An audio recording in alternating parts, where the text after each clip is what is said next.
بورسعيد تاريخ نعيشه أنوار السادات في بورسعيد. ذكرى إعادة فتح قناة السويس 5 يونيو 1975.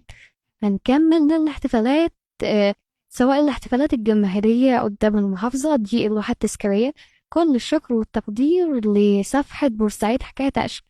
جبت منها 4 صور أو 5 صور نادرة جدا للاحتفالات ببورسعيد في 75.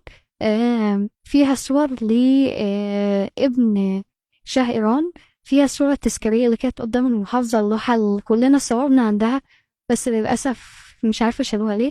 الاحتفالات سواء في المعدية أو في اللونوشة أو السادات واو يلوح لهم المحروسة اللي من افتتاح القناة وهي بتنور بورسعيد. كل رؤساء الملوك ركبوها، وحتى في زفاف فوزية وذهابها إلى إيران كان من بورسعيد، وجبنا له ألبوم قبل كده. دي بقية الصور اللي موجودة في زيارة 75 الموجودة عندنا. طبعا في أكتر منها آلافات عند الناس التانية بس ده اللي موجود معانا. جبنا الاحتفالات الرسمية والاحتفالات الشعبية واللي شاركوا فيها.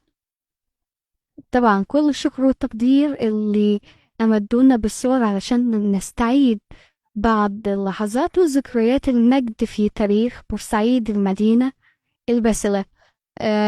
هقدر أقول لكم إيه بس في النهاية أقول لها عيد قوم سعيد وعيد نصر سعيد. كده خلصت الصور وخلص الكلام. سلام.